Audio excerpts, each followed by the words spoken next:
Hello friends, आपका स्वागत है हमारे channel study with target achieve में। आज हम आपके लिए डीएलएड फोर्थ सेमेस्टर सामाजिक विज्ञान की क्लास थर्ड 1857 की क्रांति लेकर के आए हैं। चलिए तो हम लोग देखते हैं। हम लोगों ने अपनी पिछली क्लास में 1857 की क्रांति कैसे हुई, कब हुई, इसके बारे में समझ लिया था। आज हम लोग 1857 की क्रांति के क्षेत्र के बारे में पढ़ेंगे कि यह क्रांति कहाँ कहाँ और किस किस क्षेत्र में हुई और वहाँ का नेतृत्व किसने किया। चलिए तो हम लोग उठाते हैं 1857 की क्रांति के क्षेत्र कौन कौन से थे। ठीक है, तो पहला हमारा क्षेत्र है दिल्ली के बारे में हम लोग पढ़ते हैं। दिल्ली में क्या हुआ था देखते हैं। दिल्ली में मेरठ के सभी विद्रोही सैनिक जो थे ना 20वीं इन्फेंट्री के, वो दिल्ली आ पहुंचते हैं और यहाँ पर उन्होंने अंग्रेजी सेना को पराजित कर दिया था। उसके बाद उन्होंने दिल्ली पर अधिकार कर लिया विद्रोही सैनिकों ने। ठीक, विद्रोही सैनिकों ने बहादुर शाह जफर को अपना सम्राट घोषित कर दिया कि बहादुर शाह जफर हमारे सम्राट होंगे। लेकिन 20 सितंबर 1857 ईस्वी को जो अंग्रेजी शासक था हडसन, उसके नेतृत्व में एक सेना थी, वो दिल्ली पहुंचती है और इन्हीं विद्रोहियों को पराजित कर देती है और पुनः दिल्ली पर अधिकार कर लेती है। अब अधिकार तो कर लिया, तो हुआ क्या इसमें, जो बहादुर शाह जफर थे जो भारतीयों का नेतृत्व कर रहे थे, तो बहादुर शाह जफर हुमायूं के मकबरे में छिप जाते हैं और अंत में अंग्रेजों ने उन्हें मृत्युदंड न देने के शर्त में उन्होंने आत्मसमर्पण कर दिया उनके सामने। इन्हें कैद करके इन्हें रंगून भेज दिया गया और वहीं पर इनकी 1862 में मृत्यु हो जाती है। ये था दिल्ली के बारे में। चलिए अब हम लोग दूसरे स्थान का देखते हैं। तो दूसरा स्थान है हमारा लखनऊ। बहुत इम्पोर्टेंट है ये हमारा पेपर की दृष्टि से। तो लखनऊ में विद्रोह का नेतृत्व भारत की तरफ से नवाब थे वाजिद अली शाह की पत्नी बेगम हजरत महल ने किया था। ठीक, इनकी देख रेख में ही ब्रिटिश कादिर एक व्यक्ति था, उसको अवध का नवाब घोषित कर दिया जाता है। लेकिन होता क्या है कि मार्च 1858 में ब्रिटिश की तरफ से कैंपबेल अपनी सेना लेकर के लखनऊ पहुंच जाता है और विद्रोहियों को बुरी तरीके हरा करके लखनऊ पर अपना अधिकार प्राप्त कर लेता है। और जो वाजिद अली शाह की पत्नी बेगम हजरत महल थी, वो गिरफ्तार होने के डर से वो नेपाल चली जाती हैं। ठीक है, ये था हमारा दूसरा क्षेत्र। चलिए अब हम लोग अपने नेक्स्ट क्षेत्र की तरफ बढ़ते हैं। कानपुर। कानपुर भी बहुत इम्पोर्टेंट है। कानपुर में देखिए, अब हमने सोचा इसको आपको हम शॉर्ट फॉर्म में कराते हैं ताकि आपको जल्दी समझ में आ जाए। तो कानपुर में भारत की तरफ से नेतृत्व किया था नाना साहब, जिनका दूसरा नाम धोंदू पंत था। नाना साहब एक पेशवा थे और तात्या टोपे, दोनों लोगों ने मिलकर के कानपुर में नेतृत्व किया था। तात्या टोपे का नाम था रामचंद्र पांडुरंग। ठीक, तो अंग्रेजों ने क्या किया था, नाना साहब की पेंशन बंद करवा दी थी, जो कि इनको 8 लाख रुपए प्रति माह मिलती थी। यहाँ पे ब्रिटिश नेतृत्व में कैंपबेल होता है, वो कानपुर पर अपनी सेना लेकर के आता है और नाना साहब और धोंदू पंत को हरा देता है और कानपुर में अपना अधिकार कर लेता है। तो इसमें होता क्या है कि जो तात्या टोपे थे, इनको गिरफ्तार कर लिया जाता है और गिरफ्तार करने के बाद इनको फांसी दे दी जाती है। लेकिन जो नाना साहब थे वो नेपाल भाग जाते हैं, इनकी गिरफ्तारी नहीं हो पाती है और इसमें तात्या टोपे को फांसी दे दी जाती है। ठीक है, इसके बाद बहुत इम्पोर्टेंट था झांसी। झांसी में नेतृत्व करती हैं हमारे क्या गंगाधर राव की पत्नी रानी लक्ष्मीबाई, जिनके बचपन का नाम मणिकर्णिका था। क्योंकि मणिकर्णिका का नाम इनका इसलिए पड़ा क्योंकि इनका जो जन्म था वो वाराणसी के कर्णिका घाट पर हुआ, इसलिए इनका नाम मणिकर्णिका पड़ गया। यहाँ पर ब्रिटिश नेतृत्व ह्यूरोज अपनी सेना लेकर के आता है और इनमें महारानी लक्ष्मीबाई और ह्यूरोज में युद्ध होता है, लेकिन कुछ गद्दारों के कारण रानी लक्ष्मीबाई हार जाती हैं। जब हार जाती हैं तो इसके बाद ये ग्वालियर पहुंच जाती हैं और कुछ विद्रोहियों के सहयोग से ये ग्वालियर पर अधिकार कर लेती हैं। ठीक है, फिर ह्यूरोज भी इन्हीं के पीछे पीछे ग्वालियर अपनी सेना लेकर के साथ पहुंच जाता है और दोनों में युद्ध होता है। तो कोटा एवं मोरार के युद्ध में रानी लक्ष्मीबाई को वीर गति प्राप्त हो जाती है। चलिए अब हम लोग अपना नेक्स्ट क्षेत्र की तरफ बढ़ते हैं। हमारा नेक्स्ट क्षेत्र है जगदीशपुर बिहार। यहाँ पर नेतृत्व किया था भारत की तरफ से जमींदार थे 80 वर्षीय बाबू कुंवर सिंह ने, और यहाँ पे ब्रिटिश नेतृत्व किया था विलियम टेलर ने। यहाँ पर ब्रिटिश नेतृत्व विलियम टेलर अपनी सेना लेकर के बिहार पहुँच जाते हैं और बाबू कुंवर सिंह को हरा करके बिहार में अपना अधिकार कर लेते हैं। इसके बाद आते हैं इलाहाबाद। इलाहाबाद में भारत की तरफ से नेतृत्व लियाकत अली ने किया था, जो कि एक पेशे से सूबेदार थे। होता है कि ब्रिटिश नेतृत्व जो कर्नल नील था वो अपनी सेना लेकर के इलाहाबाद पहुंच जाते हैं। इलाहाबाद में होता है युद्ध और उसके बाद लियाकत अली हार जाते हैं और कर्नल नील इलाहाबाद पर अपना अधिकार जमा लेते हैं। चलिए हम लोग आगे बढ़ते हैं अपने नेक्स्ट क्षेत्र फैजाबाद। फैजाबाद में नेतृत्व किया था मौलवी अहमदुल्ला शाह ने। ये एकमात्र ऐसे व्यक्ति थे जिन्होंने जिहाद का नारा दिया था अंग्रेजों के खिलाफ, और इन्होंने जो युद्ध किया था वो गोरिल्ला पद्धति को अपना करके युद्ध किया था। यहाँ पर भी ब्रिटिश नेतृत्व कर्नल नील ने किया। कर्नल नील अपनी सेना लेकर के फैजाबाद पहुँचते हैं और फैजाबाद पहुँच करके वो मौलवी अहमदुल्ला शाह से युद्ध करते हैं, जिसमें मौलवी अहमदुल्ला शाह पराजित हो जाते हैं और ब्रिटिश नेतृत्व कर्नल नील वहाँ पर अपना अधिकार प्राप्त कर लेता है। चलिए हम लोग अपने ये देखिए हमने महत्वपूर्ण सारे क्षेत्र तो पढ़ लिए। पहला था हमारा दिल्ली, रिवाइज कर लेते। दिल्ली में बहादुर शाह जफर ने नेतृत्व किया और हडसन ने विदेशी की तरफ से नेतृत्व किया। लखनऊ में बेगम हजरत महल ने नेतृत्व किया और कैंपेल के विरोध में किया। कानपुर में नाना साहब और तात्या टोपे ने किया भारत की तरफ से नेतृत्व, और अंग्रेजी शासक हमारा यहाँ पे कैंपबेल था। चलिए झांसी में तो आप जानते हैं रानी लक्ष्मीबाई ने किया और ब्रिटिश शासक ह्यूरोज था। बिहार में कुंवर सिंह ने किया, विलियम टेलर ब्रिटिश नेतृत्व कर रहा था। इलाहाबाद में लियाकत अली ने किया कर्नल नील के खिलाफ। फैजाबाद में मौलवी अहमदुल्ला शाह ने किया था, और इन्होंने किसके साथ किया था? कर्नल नील के साथ। चलिए अब हम लोग देखते हैं कि 1857 के स्वतंत्र संग्राम के कारण क्या क्या थे।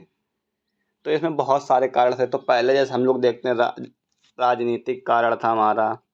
राजनीतिक कारण हो गया पहला। ठीक, आप क्वेश्चन आएगा कि 1857 के स्वतंत्रता संग्राम का कारण बताइए, तो आप लिख दोगे राजनीतिक, फिर आर्थिक,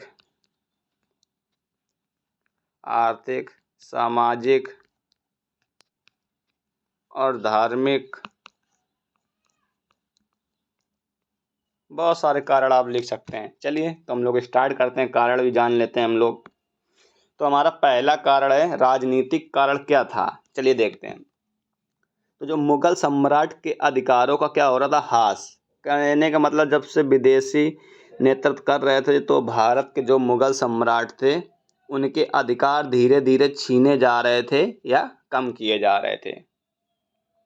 जैसे लॉर्ड डलहौजी ने हड़प नीति प्रारंभ की थी। तो लॉर्ड डलहौजी ने 1856 में अवध के जो शासक थे वाजिद अली शाह पर कुप्रशासन का आरोप लगाकर अवध को अंग्रेजी साम्राज्य में विलय कर लिया और वाजिद अली शाह को कलकत्ता से निर्वासित कर दिया।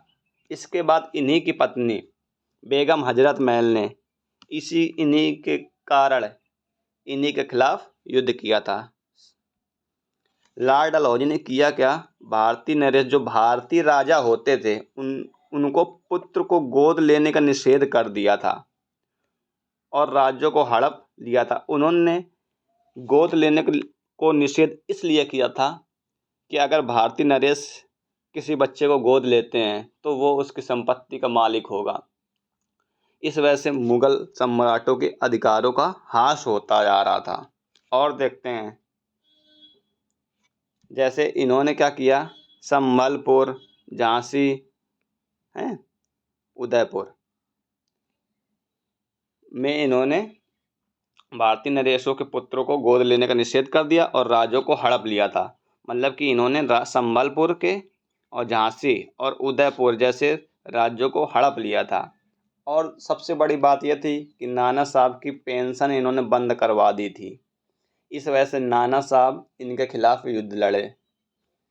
लॉर्ड डलहौजी ने हड़प नीति प्रारंभ की थी। ठीक है, चलिए ये था हमारा राजनीतिक कारण। अब कुछ आर्थिक कारण भी थे।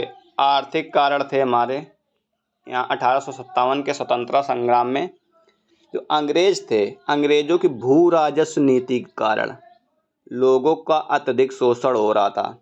अंग्रेज लोग भू राजस्व नीति को अपना रहे थे और भारतीयों का अत्यधिक शोषण हो रहा था और इन्हीं की वजह से उनकी आर्थिक नीतियों के कारण अकाल पड़ गया और महामारी पैदा हो गई जिसमें सर्वाधिक संख्या में लोगों की मृत्यु हो जाती है। इस वजह से भी ये लोग संग्राम में भाग लेते हैं। चलिए हम लोग नेक्स्ट कारण देखते हैं। ये था हमारा सैनिक कारण। ये बहुत इम्पोर्टेंट है। पहली बात तो ये थी कि भारतीय सैनिकों और यूरोपीय सैनिकों में भेदभाव किया जाता था। 1854 ईस्वी में डाकघर सुधार अधिनियम पारित होता है। इसमें क्या होता है, भारतीय जो सैनिकों की होती है वो निःशुल्क डाक सेवा समाप्त कर दी जाती है। पहले निःशुल्क चलती थी डाक सेवा, इसके बाद इनकी निःशुल्क डाक सेवा समाप्त कर दी जाती है। हमारा क्वेश्चन यहाँ से बनता है कि डाकघर सुधार अधिनियम पारित कब हुआ, तो बताएंगे 1854 ईस्वी में। कैनिंग सरकार ने एक सामान्य सेवा भर्ती अधिनियम 1856 में, मतलब इससे 2 वर्ष बाद चालू किया, जिसमें क्या हो गया, पारित किया तो सैनिकों में असंतोष फैल गया। ठीक है, चलिए और तत्कालिक कारण हम लोग देख लेते हैं। तत्कालिक कारण क्या था कि जो मंगल पांडे थे उन्होंने अंग्रेजों को एक जो गन आती है न्यू इनफील्ड राइफल्स उसका नाम था, उसमें गाय एवं सूअर की चर्बी के कारतूसों का प्रयोग करते हुए देख लिया था। और मंगल पांडे ब्राह्मण आदमी थे तो उनको लगा अब तो इन लोगों ने मेरा धर्म भ्रष्ट कर दिया, इसलिए इन्होंने विद्रोह कर दिया और मंगल पांडे को दबाने के लिए इन्होंने उनको कैद कर दिया। कैद करने के बाद उनको फांसी दे दी गई, जिससे बहुत सारे सैनिकों में भेदभाव फैल गया कि ये हमारे साथ भी ऐसा ही करेंगे, इसलिए उन्होंने मेरठ में स्वतंत्रता संग्राम कर दिया। पैदल टुकड़ी 20वीं इन्फेंट्री की थी। चलिए अब हम लोग देख लेते हैं और धार्मिक कारण सामाजिक कारण में क्या क्या था। तो अंग्रेज क्या थे, भारतीयों को बहुत अपमान करते थे और नस्ली गाली दिया करते थे, जिससे भारतीय सैनिकों में बहुत अपमान महसूस किया करते थे भारतीय सैनिक। दूसरी, अंग्रेजों का भारत में अधिकार करने का उद्देश्य था कि लोगों को ईसाई बनाना था, कि सभी लोगों को धर्म बदल करके ईसाई धर्म में करना था। अच्छा, और था 1850 में एक लेक्स लोकी कानून आता है, जिसे बोलते हैं धार्मिक अयोग्यता संबंधी कानून, पारित किया गया था। इसमें इन्होंने साफ लिख दिया था कि इसके अनुसार जो भी हिंदू ईसाई धर्म को स्वीकार कर लेगा उसे उसके पैतृक उत्तराधिकारियों से वंचित नहीं किया जाएगा। इसी वजह से ये लोगों को ईसाई बना रहे थे कि जो भी हिंदू था वो अगर ईसाई धर्म को स्वीकार कर लेगा तो उसके जो पूर्वज के उत्तराधिकारी हैं उससे उन लोगों को वंचित नहीं किया जाएगा। चलिए, ये तो हमने इनके कारण पढ़ लिए। कारण हम लोगों ने कौन कौन से पढ़े, चलिए देख लेते हैं एक बार। हम लोगों ने कारण पढ़े हैं। पहला था राजनीतिक कारण। राजनीतिक कारण में मुगल सम्राटों का अधिकारों को कम कर दिया गया था। ठीक है, अवध को इन्होंने अंग्रेजी साम्राज्य में विलय कर लिया था। हड़प नीति प्रारंभ कर दी थी। नाना साहब की पेंशन बंद कर दी थी। आर्थिक कारण में भू राजस्व कारण थे बहुत सारे। और हम लोगों ने पढ़ा इसका सैनिक कारण, सैनिकों में भेदभाव था। डाकघर अधिनियम पारित कर दिया इन्होंने। सामान्य सेवा भर्ती अधिनियम पारित कर दिया था। तात्कालिक कारण में तो मंगल पांडे ने ही इनको पकड़ लिया था, गाय एवं सुअर की चर्बी के कारतूसों को प्रयोग करते हुए। धार्मिक कारण, सामाजिक कारण हम लोगों ने पढ़ लिया, ये आप कारण में लिख देंगे। इसके बाद सबसे बड़ी बात यह है कि 1857 में इतने भारतीय लोगों ने भाग लिया फिर भी ये असफल हो गया। असफल क्यों हुआ, इसके कारण क्या क्या थे? पहले तो विद्रोह का सीमित स्वरूप था। दूसरी बात ये थी कि देसी नरेश मतलब कि भारत के राजाओं ने और सरदारों ने गद्दारी कर दी थी। तीसरा हमारा कुशल नेतृत्व का अभाव। भारतीयों में कुशल नेतृत्व का अभाव था, वहीं अंग्रेजों में कुशल नेतृत्व बहुत अच्छे से उन लोगों ने मैनेज किया था। दूसरी बात, विद्रोहियों के पास सीमित साधन, मतलब कि हम लोगों के पास सीमित साधन थे, सीमित बंदूकें थी, सीमित सभी चीज़ें थीं, और अंग्रेजों के पास अनेक संख्याओं में थीं। जन समर्थन का अभाव, जनता ने समर्थन नहीं किया था। अंग्रेजी सेना का देखिए कुशल नेतृत्व, अंग्रेजी सेना का कुशल नेतृत्व था। भारतीयों में क्या था, निश्चित उद्देश्य का अभाव था कि क्या हमको करना है, बिल्कुल निश्चित उद्देश्य का अभाव था। चलिए ये हो गया, हम आपको बताते हैं। और ये क्या था, समय से जल्दी प्रारंभ हो गया था। समय से, ठीक है, समय से जल्दी प्रारंभ हो गया था।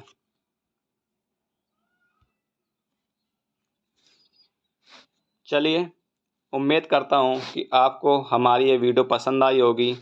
अगर आपको हमारी वीडियो पसंद आई हो तो हमारे चैनल को सब्सक्राइब कीजिए, लाइक कीजिए और शेयर कीजिए और बेल आइकन का बटन दबा दीजिए ताकि आपको हमारे चैनल से जुड़ी अपडेट तुरंत मिल जाए। और इस वीडियो के डिस्क्रिप्शन में हम अपने टेलीग्राम का लिंक आपको शेयर कर देंगे ताकि अगर आपको कोई भी प्रॉब्लम हो तो आप हमारे टेलीग्राम से जुड़ करके अपनी प्रॉब्लम का हल प्राप्त कर सकते हैं। चलिए।